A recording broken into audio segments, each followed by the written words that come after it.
Hi, I'm Quinn. I played some more games this month. Here's what I played in February 2024.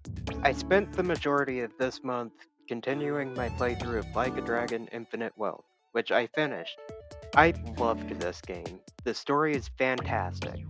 While I do have some minor criticisms about it, I feel like they fully stick the landing.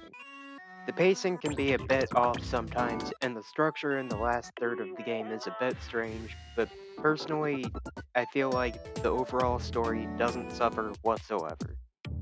The biggest complaint about the story that I have is that a reveal with the main antagonist that should have been the biggest plot twist in the game kinda just falls flat. Another complaint I have is that one antagonist kinda feels forgotten in the last couple of chapters, but even then, that character's ending is perfect. In fact, everything about this game's ending is perfect. I was really worried when they first announced that Kiryu was back in a main role for this game, but they did a fantastic job with his side of the story.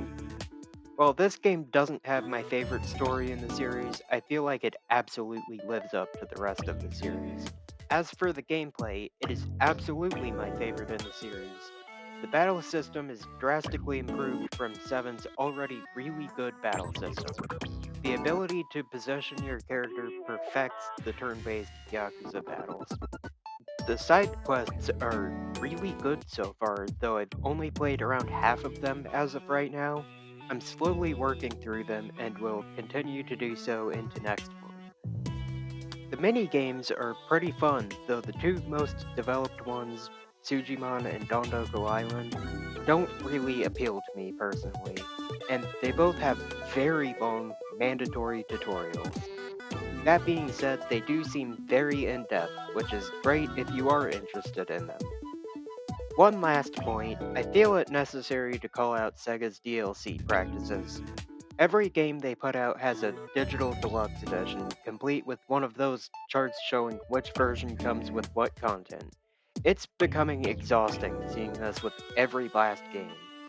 This game in particular has one of the most egregious examples of Sega's Day 1 DLC practices, with New Game Plus and harder difficulties being locked behind an additional $20. I find this to be completely unacceptable. That aside, I loved Like a Dragon Infinite Wealth.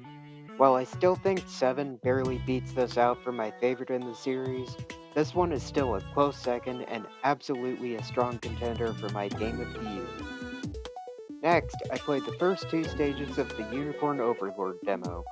This game is by the developers of 13 Sentinels, which is one of my all-time favorites.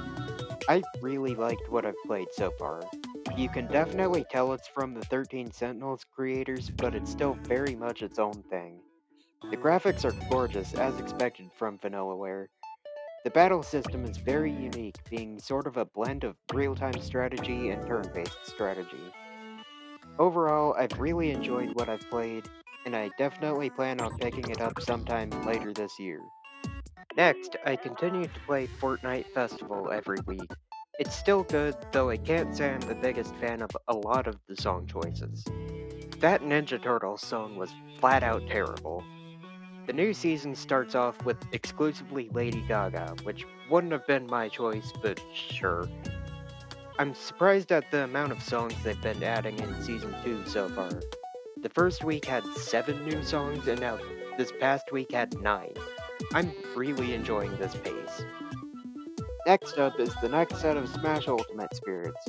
Last month I mentioned that the second wave was more interesting than I expected, with 13 Sentinels and Hades spirits. This past month's new spirits are exactly the kind of thing I was expecting, being all Pokemon. Can't say I'm a fan of how these events are set up. They should be set up like the DLC, where each battle is always accessible during the event, rather than just on one slot of the spirit board. I never actually got the fourth spirit because of the spirit board not randomly giving me it. Either way, I'm really curious about what the last event will be. Next up, I played more of Splatoon 3's online this month. Nothing to add here, I still think it's good. Though this leads into the next thing I played, Side Order. This DLC was pretty much everything I'd hoped for. The roguelike genre is a perfect fit for Splatoon. I've sunk far too much time into it. It is so much fun. It has the perfect level of difficulty. I personally think 30 floors is the perfect length for one run, though I do wish there was a harder tower. Pretty much my only major complaint is that the story pacing just feels wrong. The grand finale happens at the end of your first successful run. While there's still more plot development to see, it mostly feels like optional post-game content rather than the main story. The main antagonist feels very underdeveloped, only having a single scene before the final fight. That being said, the final fight is excellent and absolutely lives up to the big finales in the rest of the series. Overall, I would definitely recommend any Splatoon fans to pick up this DLC. Lastly, I finished out the month by picking up Yakuza Kiwami 2 on sale. I didn't play it. Anyways, that's all I played this month.